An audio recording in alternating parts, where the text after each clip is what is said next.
Philly Foodworks is an online farmers market where you can shop a diverse variety of fresh, local produce, as well as local meats, dairy products, baked goods, and pantry items, all delivered right to your door. Supporting Philly Foodworks means not only eating healthier, but also contributing to our local sustainable economy. An impressive 90% of every dollar spent stays within the Philadelphia region. Visit phillyfoodworks.com and use the code CITYCAST to receive 20% off your first 3 orders. Plus, enjoy a free pound of strawberries. That's phillyfoodworks.com. The PGA Championship is back in the Philly region for the first time in more than 60 years. It's like the Super Bowl of golf, and it starts today at Aronimink Golf Club in Newtown Square. Philly and the surrounding region knows golf, from the historic private clubs to indoor simulators. So where are some of the best spots to golf? And how do you make the most of the PGA experience? Today, I'm joined by Maya Satya Reddy, former professional golfer and founder of both Queer Asian Social Club and Open Fairways. It's Monday, May 11th. I'm Trinae Nuri, and here's where Philly golfs.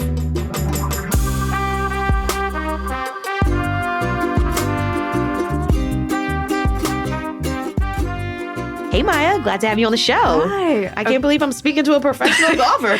I'm so excited to be here, talk about all the things golf. And yeah, we all know Philly has an amazing sports culture and community. Go Flyers. Go Birds. Go Birds. Phils. All of the Go people. Sixers. Philly Union. Right, everybody.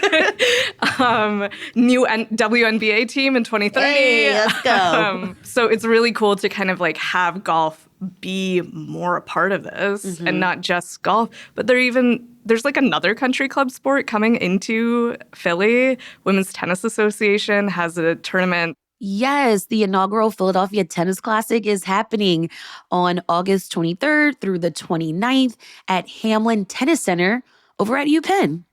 Country club sports represent, I would say. And we'll get into that because, like, golf is clubby. It's from, like this prestigious, historic private clubs that at one point were very hard to get in for certain people. You kind of had to know someone to get in there. You have to have a big wallet to participate, be white, and be a man. But nowadays, it's more inclusive. I've recently gotten into golf. I'm spending some time at Top Golf in Philadelphia in the Northeast. I'm trying to get into Cobb's Creek Golf Club over in West Philly. My daughter's a part of First Tee Philadelphia, which is a youth development organization. And so we're just trying to explore like golfing together. But you've been doing this since you were 3? Yeah, forever. I know. I was like, my son is 3 now, and I'm like, I don't want to force you to get into golf, but it's a grand tradition. I'm going to like slowly just have fun. You don't have to compete. There's this really cool program called Drive, Chip, and Putt, which is nationwide. I did it when I was younger. It's so much fun. It's what our Sync Tour is modeled after. Long drive, closest to the pin chip, putting, like from making putts from various distances. And I had a blast going to it. Like, it's not scoring. It's just hit the ball hard, like hit it close, make a putt. And what's extra cool about it is the finals for Drive, Chip, and Putt are held at Augusta during Masters Week every year. So not to put pressure on my son, but I'm like, dude, you should do this because I want to go to the Masters. But yeah, I've been playing since forever, and it started out with me just wanting to hit the ball further than my dad on the driving range. What's your pitch to your son or to anyone listening to get into golf? What's the magic of it? I think the cliche is that golf is like life. It's like the sport of life. You're out there by yourself. You don't have teammates unless you have a caddy. So it all comes down to you. It's like your decision making. You have 18 holes, right? Like 4.5-hour rounds. And so it's a lot of time where you're just in your head in between shots, trying to figure out what you're going to do next. You have to figure out how to regulate. You have to understand that basically your shots are, for the most part, at the whim of nature. Like, you can hit a great drive down the fairway, but if there's a big gust of wind, it's going to knock you off a little bit. And you have to have, as my therapist would say, a degree of radical acceptance to how your game is going to go. One of my coaches in college used to say, you play with the game that you brought. And I think that's just such a fun challenge. But for kids, like for my son, you're just whacking a golf ball around. It's like fun. Yeah, until it's competitive. Until it's competitive. But even when it is competitive, I think it's so important to remember the play of it all. So for my son, I'm just like, go out and play. If you like this, amazing. If you want to compete in it, also amazing. But just have fun. Why is golf becoming so popular in Philly? Are we seeing a surge in its popularity?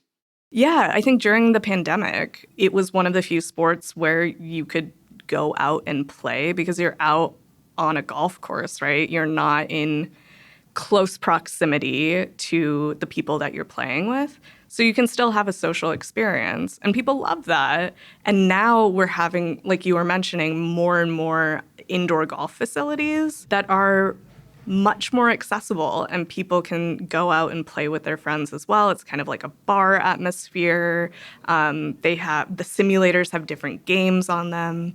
And so the barrier to entry is a little bit lower. And I think people are understanding that the sport is really fun and not having it tied so closely to the culture of it. And it's also accessible. Like if you go to Topgolf, you're not spending like a $10,000 initiation fee to go play. Right.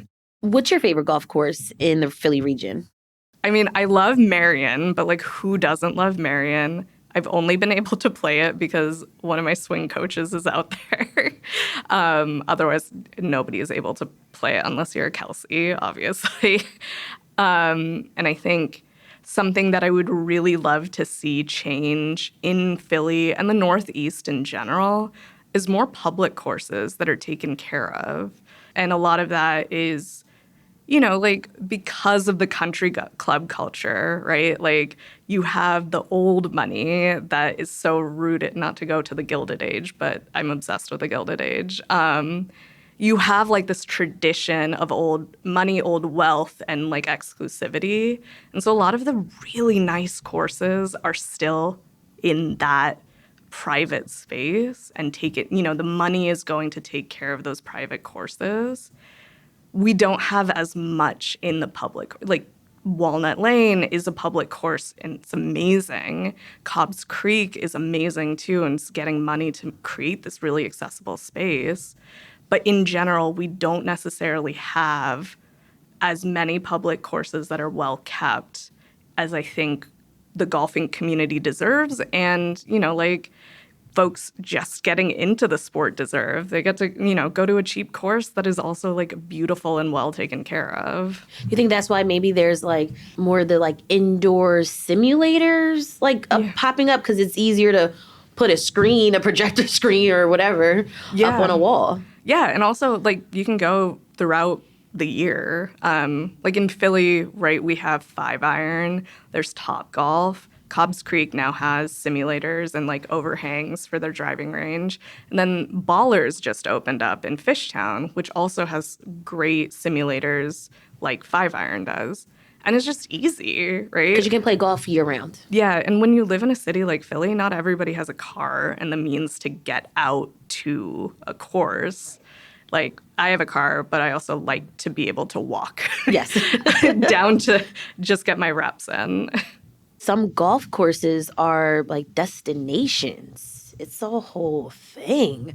There's a difference between like the feel of grass versus like turf and artificial like surfaces. Yeah, complete difference. I think a lot of golfers are going to be snobs about hitting off of grass versus off the mats. It is a really different experience. And again, the like physical experience of hitting a good shot off of grass is like intoxicating. So once you get that, you're addicted. But yeah, scenery is beautiful. The they're probably going to be more expensive, let's be real. Yeah. What's fun, like if you look at Marion, so Marion, the layout is much tighter, like more narrow fairways.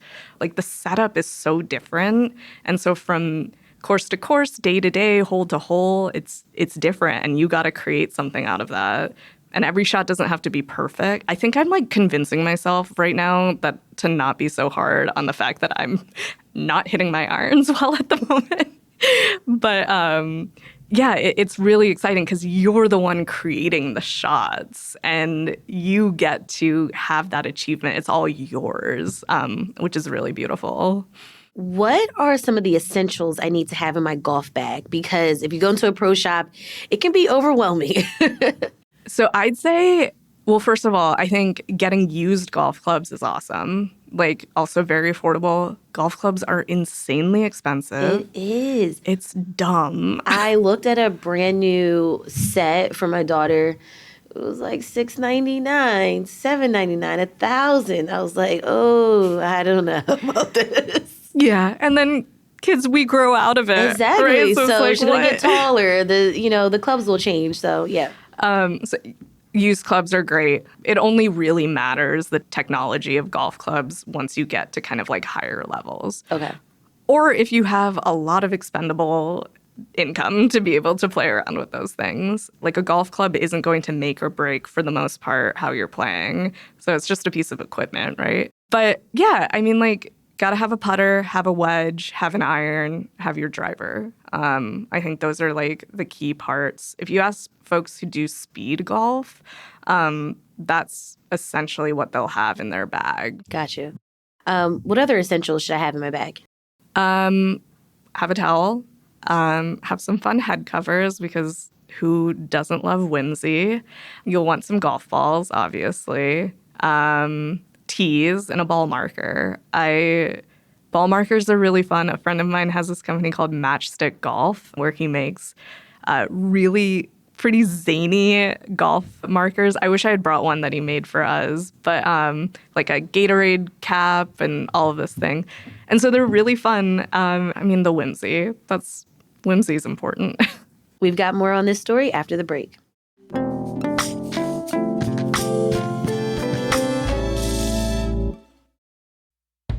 Everything feels more expensive right now, but one of Philly's best resources is still completely free. With a free library of Philadelphia card, you get access to thousands of programs, events, and digital resources for all ages. Whether you're looking for something fun to do, hoping to build new skills, or simply want a welcoming place to spend time, the library is here for you. Your library card also opens the doors to a vast digital collection, including ebooks, audiobooks, learning languages, genealogy, and news. At its core, the library is where access meets opportunity.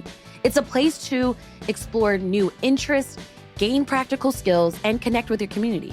And don't worry, they don't have those fees if you return your materials late. And anyone who lives, studies, or works in Philadelphia, or is a Pennsylvania resident, can get a library card. Sign up today, freelibrary.org/card, and see what's waiting for you.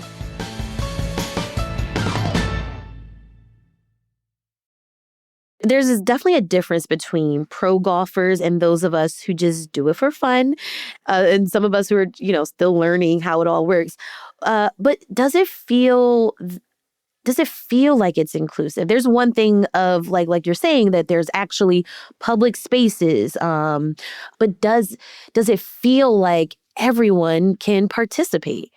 So in addition to community organizing, I'm also an LGBTQ sports law and policy consultant. So I went to Penn to get my law degree in order to, advocate for queer and trans inclusion in sports.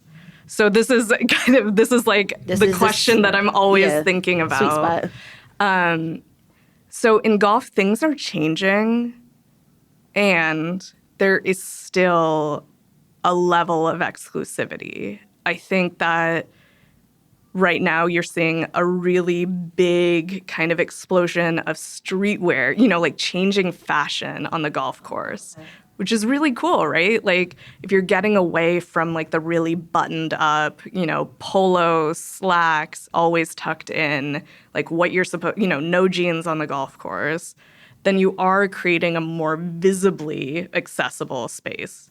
At the same time, a lot of the images that you see of like who is making golf cool are still dudes, and for the most part, white dudes. This was like a big thing, like as golf always is, like very much a white, cis, straight, male, wealthy sport. And I think even though people are trying to change the sport, I don't want to discount that there are people doing that. Or like, who are we using to make golf cool? And I don't think that it is the inclusive picture that we want to see. Not yet. Not yet, absolutely. And I think for me as a queer woman of color, I'm like, okay, it does seem like the only people who are being rewarded for doing that are the white cis bros and not the people of color. And then like when you see yourself, right? Like it's this thing where you're like, oh, okay, like I can be in this space, right? Like I know when I was growing up, I like saw Michelle Wee playing and I'm like, oh my God, like I can go play professionally. That's amazing. Even now, Rose Zhang, I'm like, you're so much younger than me, but like, oh my God, I want to be like you. Or Gurleen Kaur just qualified for the US Open this year. And I think beyond that, when we're looking in the community space, we need to be investing more into what is difficult. And I think Cobbs Creek is really doing that, right? Like putting a lot of money into a community that is underrepresented, that is, doesn't have access to sports equipment in a lot of spaces. And, of course, because of my work, I'm going to talk about queer and trans issues. Golf is not welcoming of queer and trans people. Tad Fujikawa was the first male professional golfer to come out. He's fantastic. He's now retired and is a professional pickleball player. He's fantastic. And outside of Tad, you don't have many athletes on the PGA Tour who are out queer golfers. And so as much as golf is wanting to be inclusive, I think that we're not going deep enough. What do you want these tournaments and golf spaces, what do you want them to do? I want them to kind of celebrate and uplift golfers that look different, queer golfers. I think being able to see myself out there, even now, like I'm in my 30s and I have a son, right? Like, but I still want to see myself out there as a reminder that, yeah, I do belong. It doesn't matter that I played at this high level, but sometimes I still feel awkward even when I'm going into the simulators, right? And so I think that a very easy, like I was saying, the representation, it's like uplift, queer and trans golfers, right? You can very easily put on panels. The simple fact that an organization, a golf club, a space is going to put something on like that shows an investment into telling these stories. And like for us, when people have partnered with us, like Callaway, Bogey Boys, Five Iron, it's shown that these spaces are investing and want to be a part of that, uplifting queer and trans community. And so that allows us to keep pushing forward, right? It allows, like, for me to be like, if I'm reaching out to, a larger organization and we're talking about policy change, I can be like, hey, look what we did. Look at the people that came out and the support. Shifting gears now, the PGA Championship is sold out, but do you have any advice for spectators who are going for the first time or anyone watching on TV? Tickets will be very hard to get right now. I was trying to look into them for my son and I was like, I'm just going to watch on TV. But I love going to golf tournaments. They're so much fun. Men's and women's tournaments are a blast because you get to walk around, you get to see like the course. I mean, be respectful. There's been this weird trend of TikTokers, like, I don't know, rage baiting players while they're on the course to get views and, you know, getting a little bit belligerent. Aren't you supposed to be quiet, though? Yeah. And so I would say just be respectful. Golf is not like, you know, a like soccer match. Yeah, it's not a heckler sport, right? And, you know, it sucks when you hear somebody like making fun of you in your backswing. And don't get belligerent. Like, we're not at a golf course to get like heavily intoxicated. I think what's really fun at golf tournaments is you see a lot of kids there, like families, and that's so special. It's like, you can have fun and not unintentionally ruin it for, you know, like these kids who are having this awesome opportunity to go to a professional, you know, like event. And I'd also say, like, this is not your last chance in the area to get to go see a professional golf tournament at the end of May. So it's like 2 weeks later. The ShopRite Classic is an LPGA event happening in New Jersey. So it's 3 days. And it's fantastic. The course is beautiful. You know, like, just go. It's super fun. You get to see even more incredible athletes like battle it out on the course. If you are watching from home and you want to still experience it, how can we get into it and follow along and know what's happening?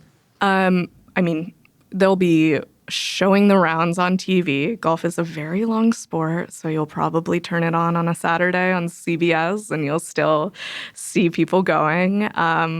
The pro tip is that the leaders, so the people who are playing the best, will on Friday, Saturday, and Sunday be in the later groups to tee off. The leaders are the last group to tee off. So if you do not feel like watching the entire day, although you should, just take a nap here and there. You can wait for the later groups to tee off to see the leaders. And I'd also say that there's this really incredible group in Philly called Watch Party Philadelphia, and we Open Fairways are going to be putting together a watch party for the event where folks can come out and, you know, like watch the tournament, but also get to hear from, you know, like sports advocates and athletes in the area talking about, like what I was just saying, what can golf learn from Philly sports culture in terms of being more inclusive and celebratory. Yes, that event, Philly on the Green with the Stoop Pigeon at Other Half Brewing, is happening on May 16th at 12 p.m. There will be a panel and a watch party. Any other upcoming golf outings that you're planning? With Open Fairways, we're always putting events together. Our whole thing is camp. We're about celebrating queer and trans joy in golf and carving a space for us in a sport that we love that doesn't always love us back. And we're all about camp and whimsy and being like celebratory and also having a piece of advocacy within that. So we host drag golf brunches where we have a local drag performer perform and host. We'll have a panel with local leaders wherever we've held in New York. We're going to be doing one in LA in June, talking about inclusivity and for queer and trans athletes in the sport. And my favorite part, we put on this thing called the Sync Tour, and it's a chip putt lip sync for your drive competition where you have to chip closest to the pin, putt, you got to make your putts, and then you got to hit a long drive and also lip sync. A good lip sync can outweigh a bad drive, but a good drive can't outweigh a bad lip sync. So look out for our next event, putting that together and get your lip syncs. We've been really lucky to get to partner with like Callaway Golf and Macklemore's Bogey Boys. So we have some cool prizes. And you will be bringing the Sync Tour competition to your event with Watch Party Philadelphia on the 16th. Well, Maya, thank you so much for talking with me today about golf. Yeah, thank you for having me.